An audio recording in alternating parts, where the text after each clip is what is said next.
Hi, everybody. Happy Friday. Hope you guys are all doing well.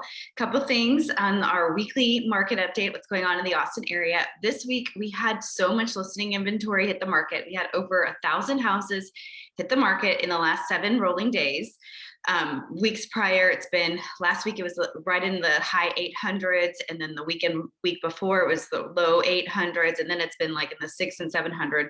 So there's a lot of new listings that hit the market. So that is really good if you're a home buyer looking to make a move right now. You've got a lot more options. Now, interest rates are up. So if you're buying, you have to pay attention to what your affordability is. But we also noticed almost 500 price reductions as well, which is significantly up over the last couple of weeks as well. So we really are seeing a market shift and correction, really just the market leveling off.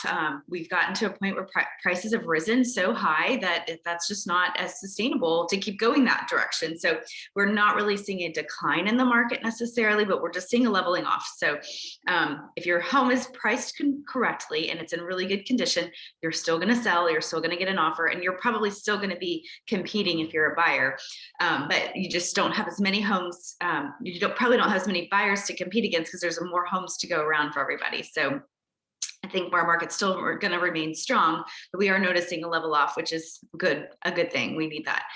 The other really important thing to talk about is the deadline to protest your property taxes is coming up May 16th, or whichever is sooner, or if you received your notice past, I think it was April 15th, you might have a few extra leeway, but I'm just telling everybody May 15th or May 16th, which is this coming Monday.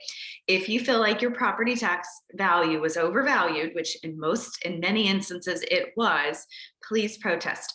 If you bought a home last year and the value of that home based on the county is higher than what you paid for, higher than your sales price, you need to protest.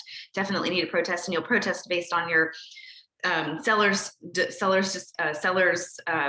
closing disclosure. I'm like, what is that called? Your closing disclosure. You'll protest based on that and say you provide that to the county, and that's a pretty easy thing to do to e-file online.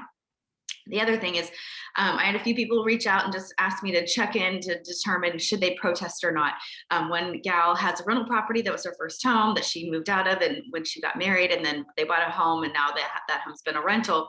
That property value went up, way up, and I ran comps on it, and that I don't know how the county raised the values to be that high, because in my opinion, about $100,000 less were the comps in the neighborhood. So definitely protest. I personally, our family uses 5-stone. We have a few rental properties as well as our primary residence. We've been using 5-stone.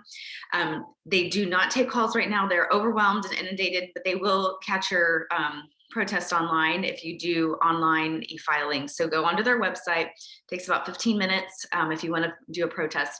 But your deadline to do that is coming up, and I want to make sure everybody is able to save as much as they can from a tax perspective. So that is my big PSA: protest your taxes. Have a really great weekend. If you have any questions on any of it, just reach out, let me know. My team's always here to help. Have a great Friday.